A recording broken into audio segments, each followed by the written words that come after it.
everyone, Dr. Vicky here, speaking to you from the Seeds of Transformation Healing Center. We're going to be looking at the astrology of the week ahead.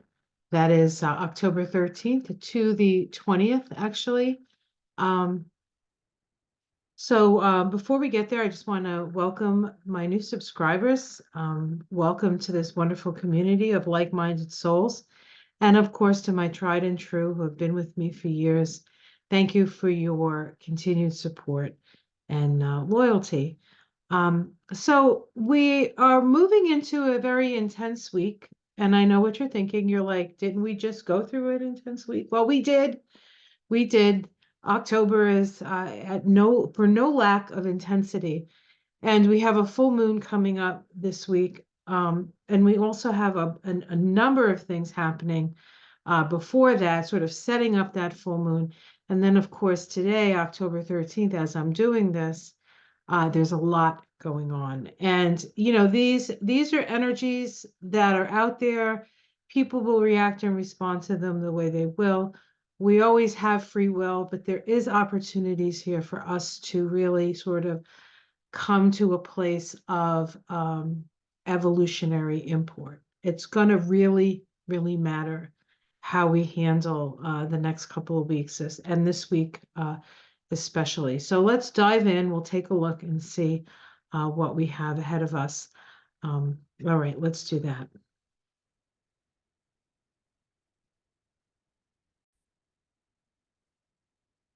Okay, so just as a quick reminder of the numerology that we're dealing with this month. Of course, we're in a 8 vibration year, 2024.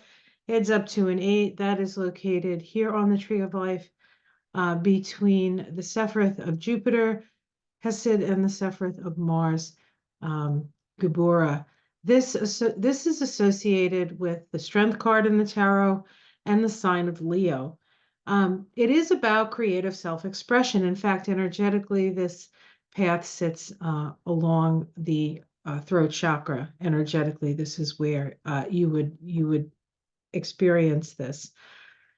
We're in the 10th month, so we look at the 10 vibration on the Tree of Life. The 10 sits here on the Tree of Life between the Sephiroth of Jupiter and the Sephiroth of Venus. It is the Wheel of Fortune, and the Wheel of Fortune is about change. And of course, the 10 is the cyclicity of things. And then when we add those two vibrations together, we get a third vibration, which is a vibration specific to this month and year. That's the 18-9 vibration. And that's associated with the moon card and the sign of Pisces on the Tree of Life. It sits here. Now, the interesting thing about sitting here on the Tree of Life, this is the path of the corporeal intelligence. It's associated with sleep. So sleep is very important at this time. If you can get it, make sure you do your best to do that. But dreams become very significant. Now, this is also the path where the forces of nature, which reside in Netzach, travel down to the earth. This is the earth. This is Malkuth, the kingdom, the earth plane, our physical manifested world. And of course, we have had any number of storms. And in fact, it's been really, I mean, it's unusual that it's not unusual to have severe storms anymore. Usually they're separated out a little bit, but last week, of course, was a disastrous week for Florida and Georgia and the Carolinas and Tennessee and Virginia. And so our hearts go out to everybody there. This week has a little bit of a different vibe to it in my sense. I feel like this is a little bit more a week about the larger world. Our focus will be on the larger world. I'm imagining that we're going to hear some stuff about Israel and their expanding war, and the Ukraine. Most likely, we'll hear about that as well. And there are some things that could happen around those two issues, along with, I think, Netanyahu, Trump, Putin, perhaps, but definitely let's just say egomaniacs out there, beware. It could also be Musk because he's kind of an egomaniac as well. All right, let's take a look. On the 13th, today, Sunday, coming out a little late. Sorry about that, guys. We start with a Mercury-Pluto square. This is a crisis in consciousness square, last quarter square. And so we question authority.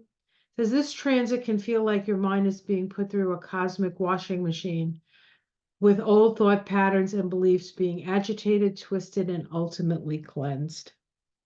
Okay. So now if you're adaptable and open to the possibilities of looking at things in a different way, you're good.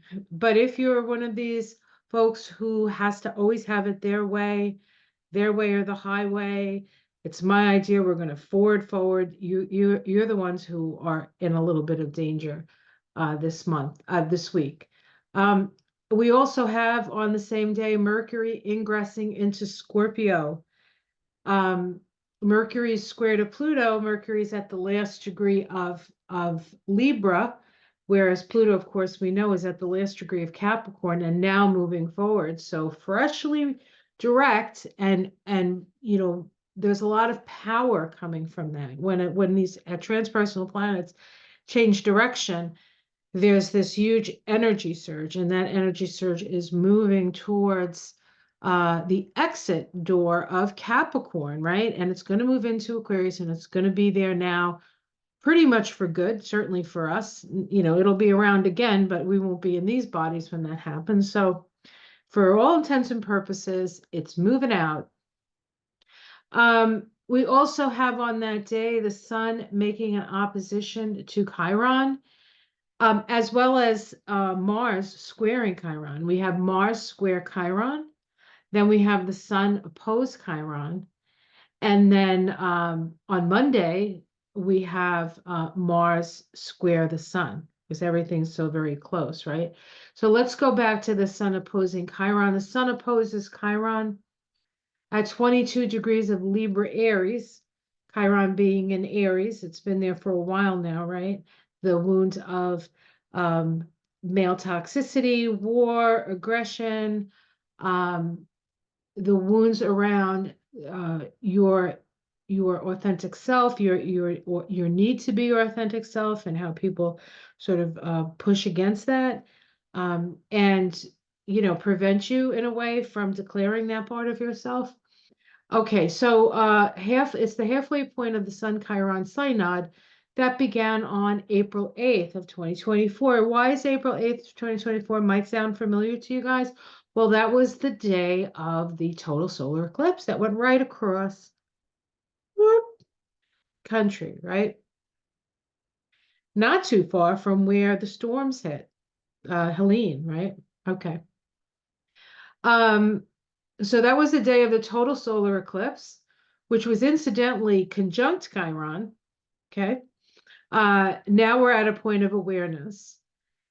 And all of this is happening within minutes of the United States Chiron. So this is all part of the United States Chiron return.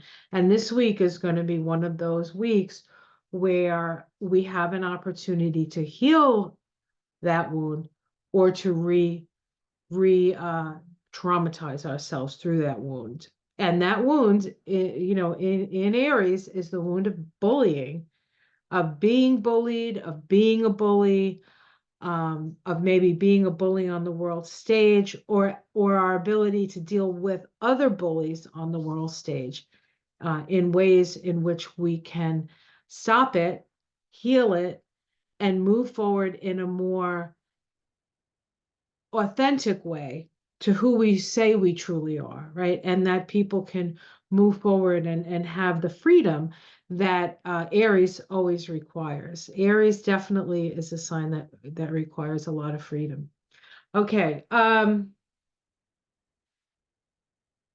And because, there's, we can't just have one thing, we have to have four things in one day. We have Jupiter making a trine to the sun. Optimism, good luck, enthusiasm, and self-confidence. It is a waxing trine, so it does have the vibration of Leo. sort of overlaying it. And Leo can be very egotistical, right? So while this is all happening, we're still dealing with the ego here. But by the end of the week, the ego will be dealt its lessons, we'll say. Okay. On Monday the 14th, as I said, we have a sun square Mars. This is a first quarter square with the sun in Libra and Mars in Cancer. It's a crisis in action on the seeds planted at the Sun Mars conjunction. That actually happened last year, 11/18, November 18th of 2023. And that happened at 26 degrees of Scorpio. We'll look at all this. And we also have on this day, Monday, Venus making an opposition to Neptune, to Uranus at 25 Scorpio Taurus. This is the halfway point. Oppositions are always the halfway point of a synodic cycle. And that started back on May, what does it say? May 18th at 24 degrees of Taurus. We'll look at that as well. Okay. On Tuesday, Venus makes a waxing trine to Neptune. Trines are flowing. The waxing, is it the waxing or is it the waning trine? I believe it's a waning trine. It's actually, that should say waning. It's a waning trine, meaning it's a disseminating trine. It's when we share our knowledge and share our understanding. It's about moving into society with your message and message and your society actually accepting the message and integrating it into the vision of how to create a society that works. We can have feelings of empathy and understanding, a tendency towards idealism, especially in relationships. So you do have to, you have your rose-colored glasses on, okay? It's not that they're bad, it's just that it can't be the only pair of glasses that you have this week, okay? It's okay to put them on, but you can't have them on all week. Okay, Thursday the 17th, we have that full moon in Aries that I spoke of. It is conjunct Eris, the planet of discord and revolution. And it is also conjunct, although not as tightly, but still conjunct within 3 degrees of Chiron. Okay, so we have Chiron on one side and of the moon, and we have Eris on the other side of the moon. Both of those symbology deals with our woundedness to a certain extent. Okay, and then opposite that, we have the sun, which is actually conjunct Juno, which is an asteroid associated with relating and relationship. So, and there's actually Mars square this whole configuration, right? Because Mars was just square the sun. It's going to be square the full moon axis. And then Pluto also, although wider, eventually as the month progresses, that it's actually a cardinal, things get closer. Things get closer. All right. Let's see, the full moon at 25 of Aries. 25 of Aries, the possibility for man to gain experience at 2 levels of being, envisioning what we hope to experience. One of the things that I want to say, like right up front, just in case this is too long for you guys and peter out on me, is that it's so very important, and I keep saying this over and over again, and I cannot stress it enough. You must focus on what you want to see in the world, not on what you're being shown. You understand? Okay. We have also on the 17th, Venus making a waning sextile to Pluto. We're open to progressive, future-oriented relationships, which is a good thing if we're looking to move into a more peaceful world, because the way we're relating to people right now is not so good, right? Not so good. I do want to point out, and then Venus ingresses into Sag. Wow, I don't think I put that in my thing. Well, Venus ingresses in Sag. That's one of the things that we could look at, but I didn't put it in this, so that's okay. There's enough information. I'll mention it again. I do want to point out, though, this week that we have Venus opposing Uranus, trining Neptune, and sextiling Pluto. That means that Venus, the planet of love, the planet of the feminine, is making aspects to all the transpersonal planets this week. Transpersonal planets are there to open us up to a broader vision, a more galactic vision of our place in the world. So less like, no, it's like more grand, right? And so this is an opportunity for us to both evolve and see a vision of the future. And that's we want to visualize the future we want to see, because there's a lot of power to that ability to visualize. And in point of fact, Venus on the tree of life sits right here. It's the path, it's the Empress, and it's the path of creative imagination connected to your third eye. So see it here. Close your eyes, look up. Do that. Close your eyes and then look up towards here. And when you do that, you'll feel a shift.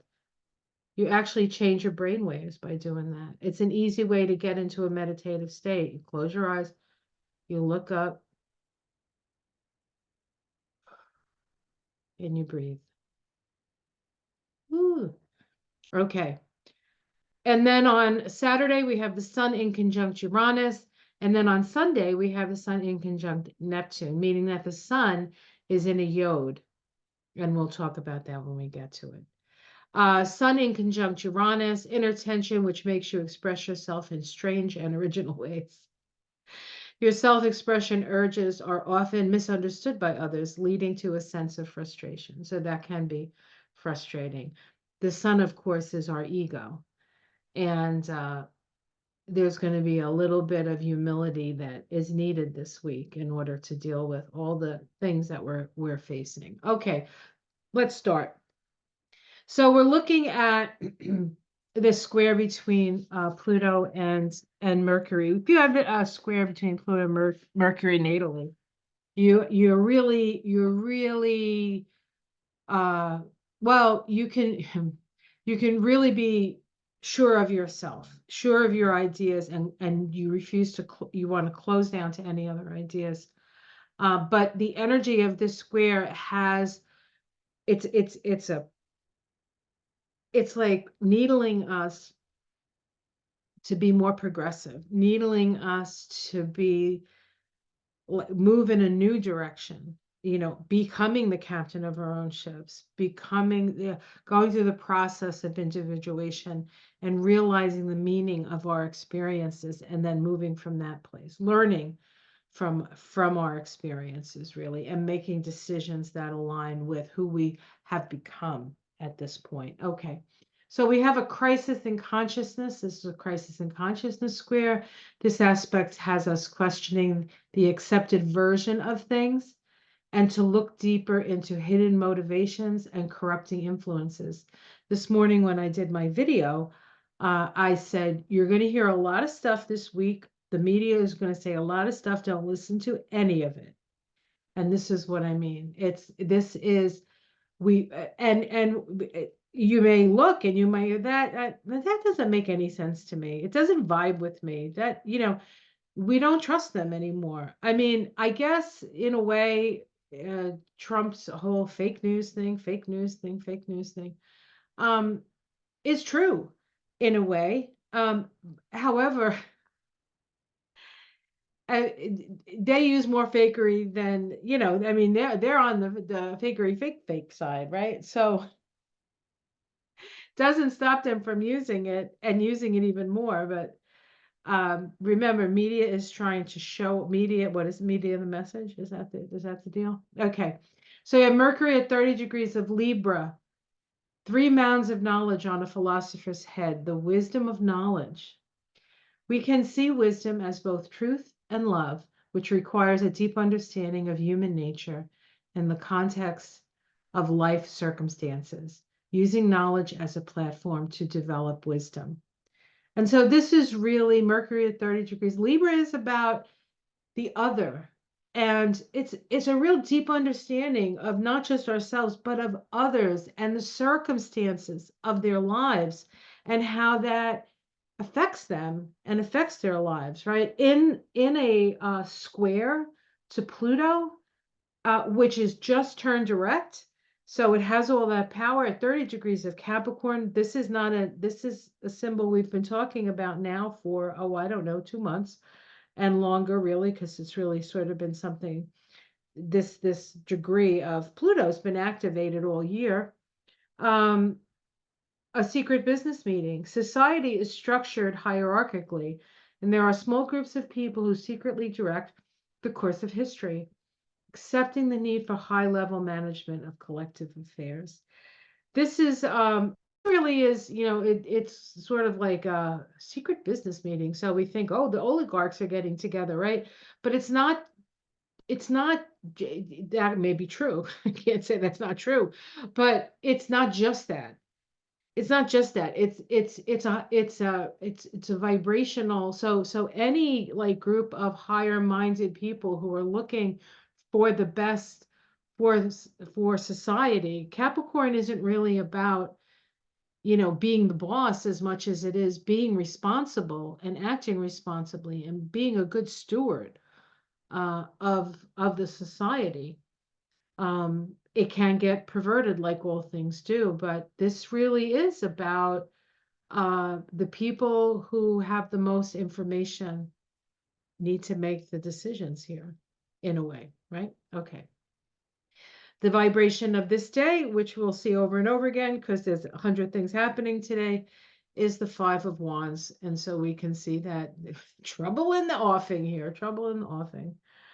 Often seen as partisanship when people read the cards, right? Okay.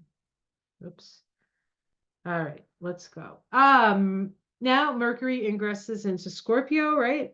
And the first degree of Scorpio, a sightseeing bus.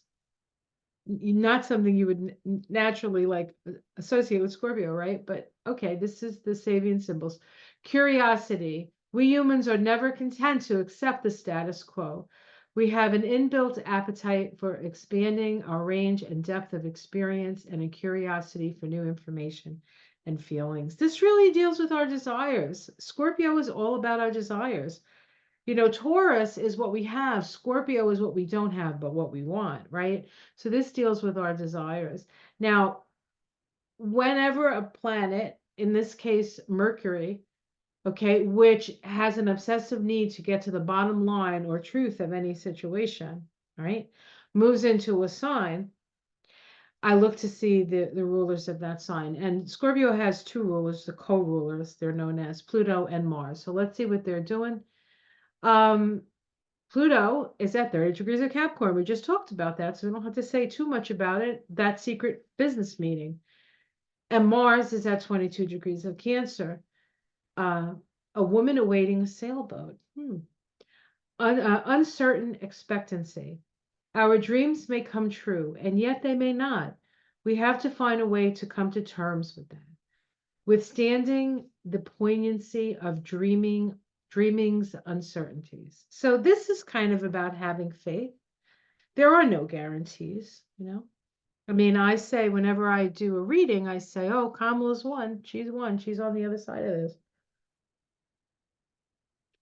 But that's one possibility of many possibilities. And but where we put our energy and where the energy is moving now is in that direction. That's why you want to keep the focus on what you want to see.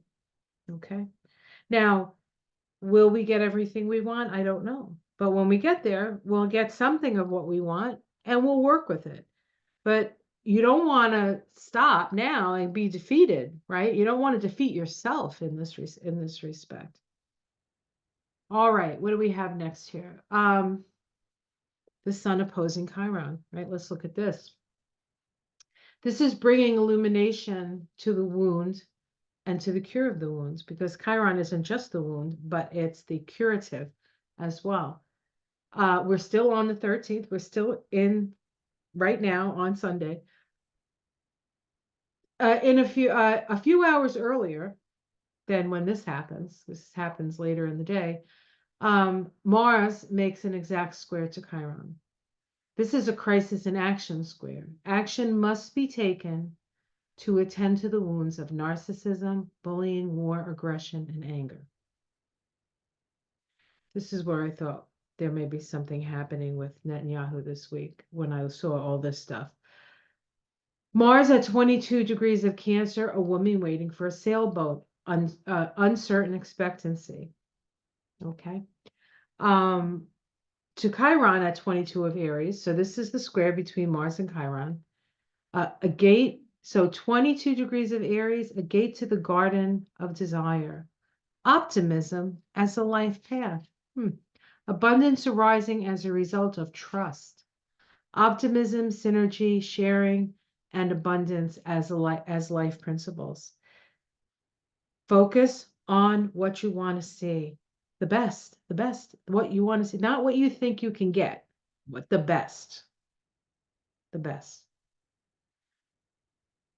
Now we'll look at the sun. Now that we saw the square between, and so when we look at this, here's the sun, right? Here's Chiron. So there's the opposition, but there's Mars, right? Just a few minutes after, like it squared exact, that moved on a little bit, and then the sun makes an opposition, right? After Mars has moved on a bit. And we can't forget that, so here's Pluto over here. Now this is just getting into orb of the opposition. Pluto Mars. We're going to have 3 Pluto Mars oppositions this year because Mars is going to go retrograde. So I think we get 3 of these. But we're not going to talk about that today because we have too much to talk about what's actually happening today. So the sun illuminates Chiron's position through the opposition. So the sun, which illuminates, is at 22 degrees of Libra, being naturally helpful to others. Oh no, look at this. We have to be optimistic and helpful. Could that possibly be the cure to the wound? Yes. Yes. Have we forgotten the power of kindness and love? Yikes. Though we cannot improve on nature, we can channel its bounty to serve, expressing compassion whenever we feel it. This opposition is the halfway point of the Sun-Chiron synod that began on the eclipse, right? On the eclipse, which was at 22 of Aries, which is where Chiron is now. Optimism as a life path. It certainly got Kamala pretty far, right? And, people are like, oh, it's not going to work. Optimism, love, and joy, that's not going to work. And that can joy really do it? Yes, hello.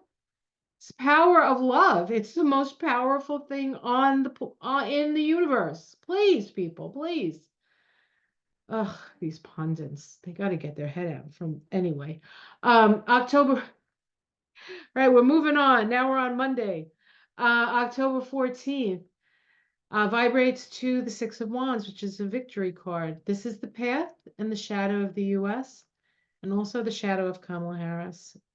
So when we're in this vibration, the U.S. is always, a case in point, so to speak.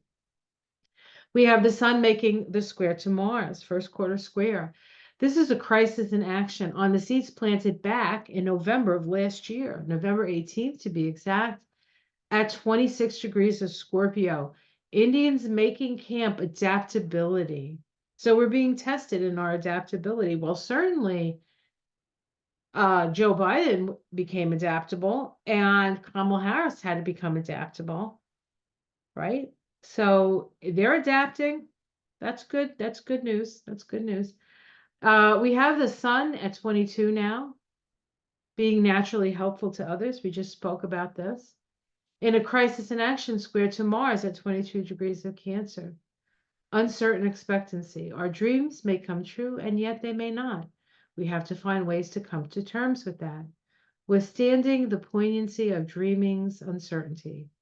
This square is part of a T-square with Chiron and Aries, which is disposited by Mars.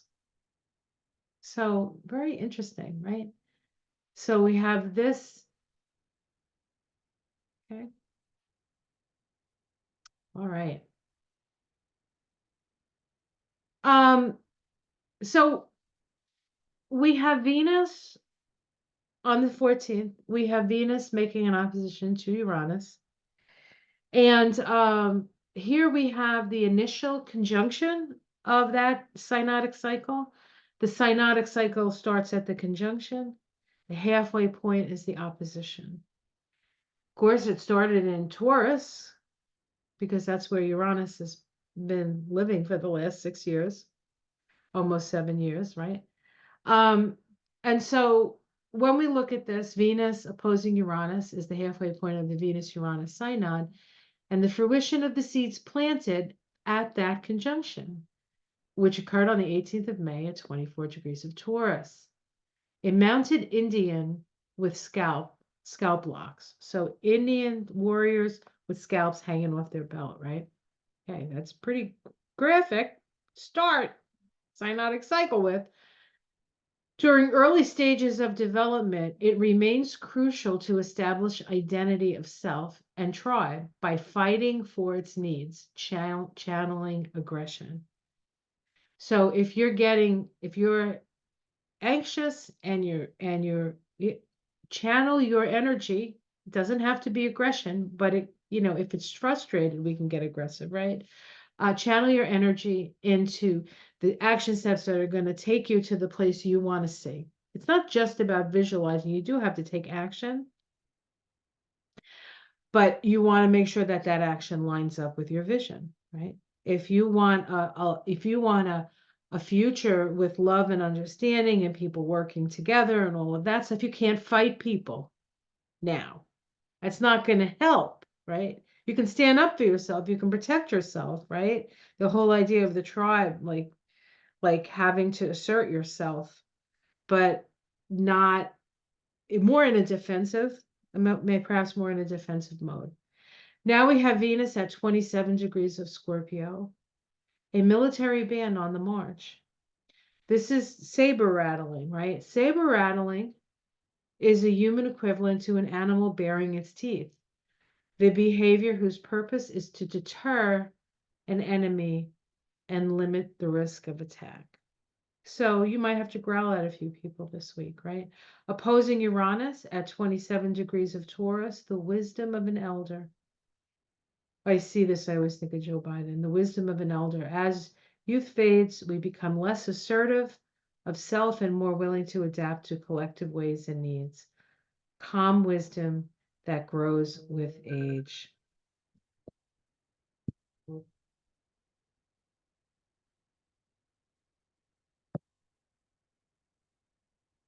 I just got a phone call. Let me just take care of this.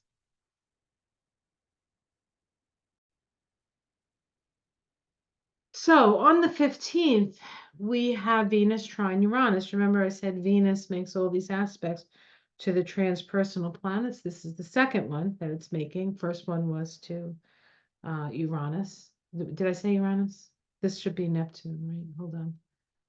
What is this? Venus trine Neptune. This should say Neptune.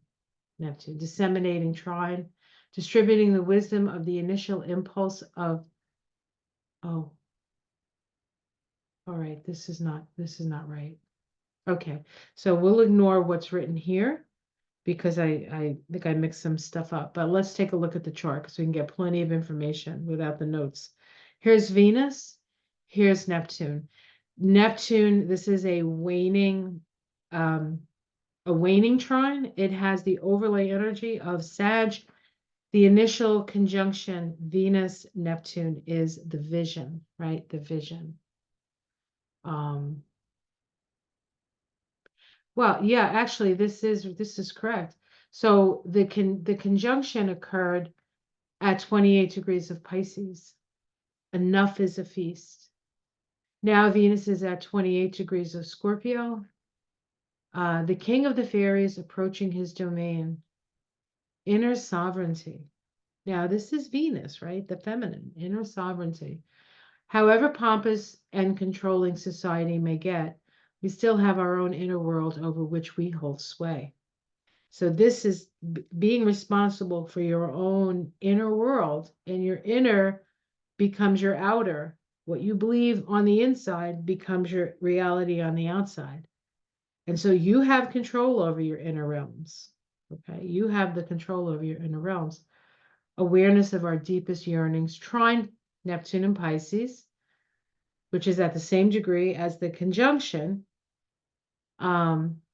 Success in mastering the earth plane is a measure of our ability to win abundance without becoming slaves to greed.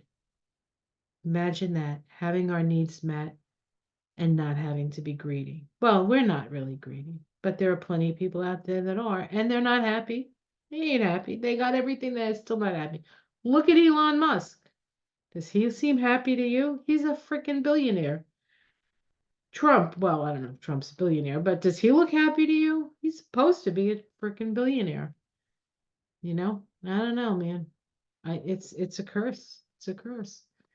October 17th, we are talking about the full moon now. This is the full moon. Here it is right here. And I add a lot of stuff in here because there's a lot of things around the axis of the full moon, including Eris, which is in a very close conjunction to the moon. Eris, the goddess of discord, rebellious, especially against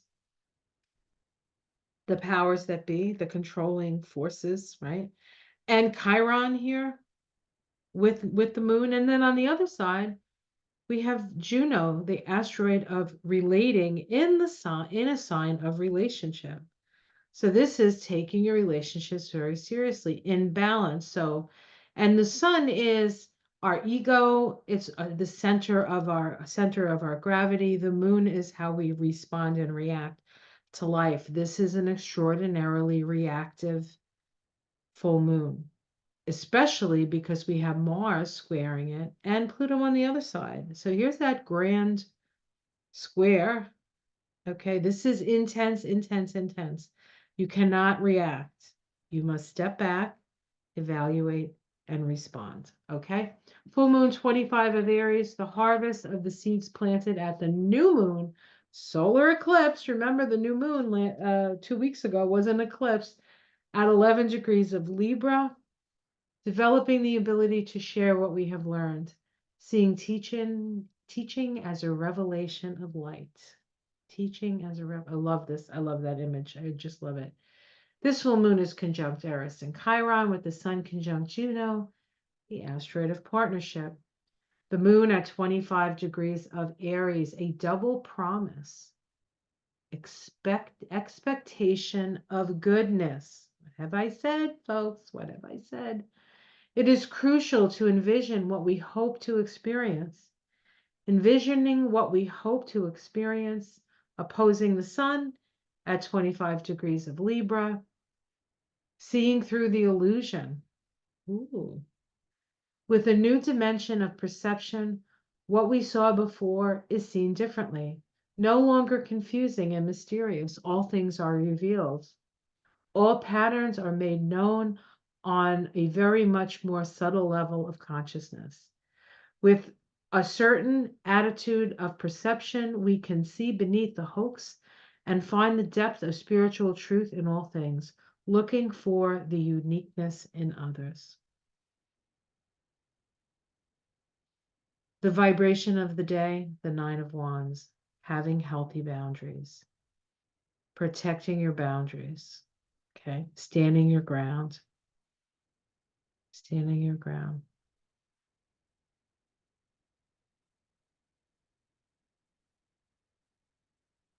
And then lastly, I want to talk about the yod that the sun is involved in at the end of the week. So what we have here, usually I go from Saturday to Sunday to Saturday, but now I just went from Sunday to Sunday. We also have where is it? Where is Venus? Venus has moved into Sag. I didn't put it in here, but I want to talk about Venus moving into Sag. Venus is, of course, the energy of the feminine. She's been in Scorpio. So bottom line, black leather, maybe dominatrix, maybe not, we could say. Now she takes all that off, changes her outfit. And I love talking about Venus in the way she changes her outfit. Now she puts on her hiking boots. She puts on, she gets all her outward bound kind of gear and goes off and climbs the mountain looking for meaning. It's the search for meaning and the search for truth. Venus and Sag. The search for meaning and the search for truth. Now, let's talk about the sun and these inconjuncts. On Saturday, we have the sun in conjunct Uranus, and on Sunday, we have the sun in conjunct Neptune. That means that over the weekend, Saturday and Sunday, next weekend, that is, the sun is involved in a yod formation. When the sun is involved in a yod, this requires needed alterations in the manner in which one demonstrates their will, power, authority, and self-pride. Self-pride. The sun in 27 degrees of Libra. This is the degree of Kamala Harris's sun. She also has her moon at 27, 28 degrees of Libra. So this full moon with Pluto and Mars are all interacting with her chart, right?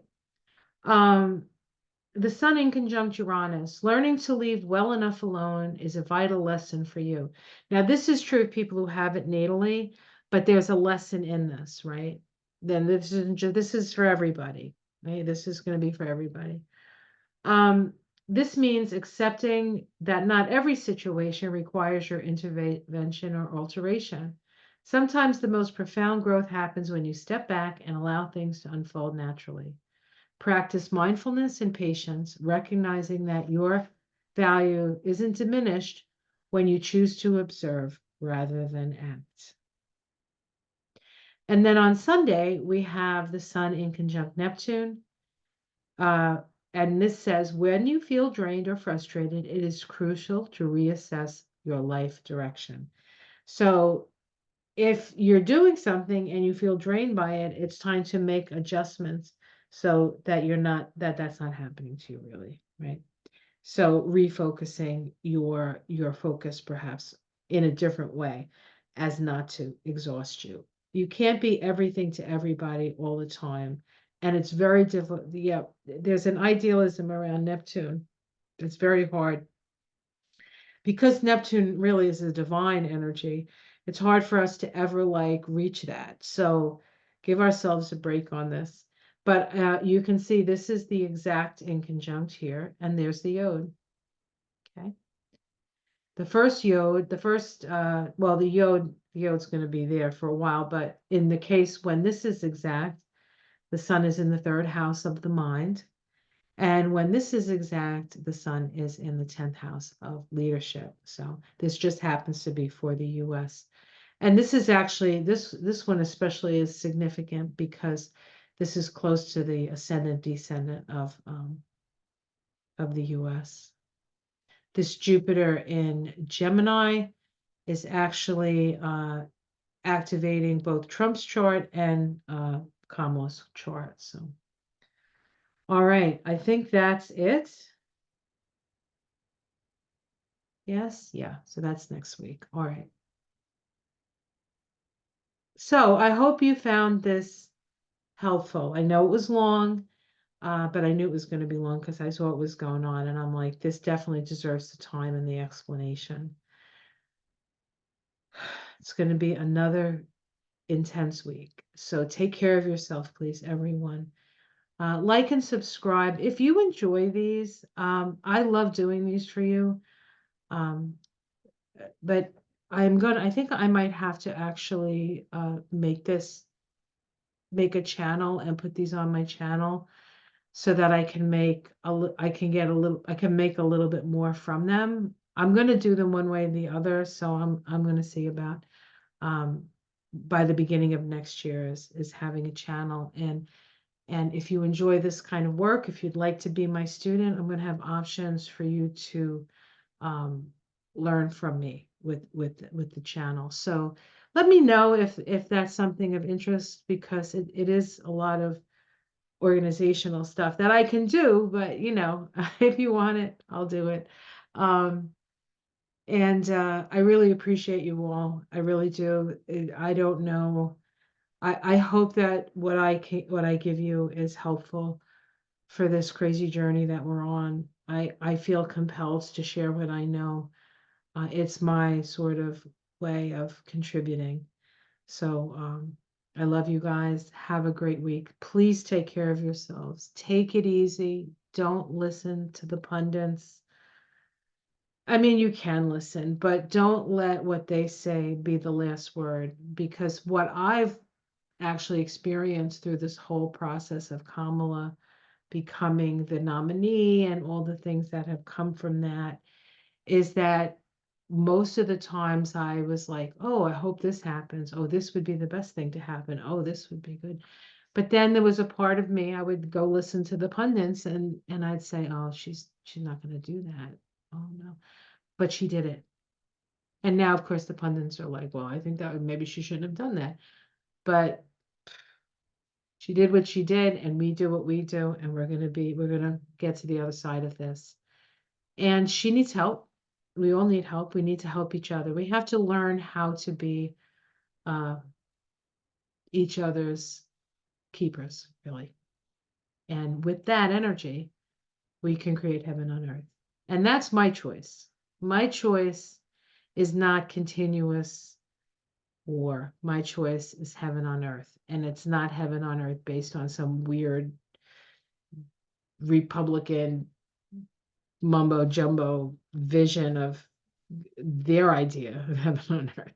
Talking about nice, equal between the sexes, right? That's what I like. All right, guys, have yourself a great week. I'll see you again next week. For those of you who are going to be in my fundamentals of evolutionary astrology, we're going to start that class tomorrow. There's still space in that if you're interested in learning about evolutionary astrology. That's going to start the 14th. That's Monday, 7 to 9. And we're going to be doing a moon shine episode on Ona's channel on Wednesday. And then this Saturday, we're going to be on Ona's channel again doing the Mystic Sisters Live. And I believe we're going to have Jen Lin as an honorary Mystic Sister. So join us for that as well. Okay, guys, take care. Much love. Namaste. Like and subscribe and share. Okay, bye.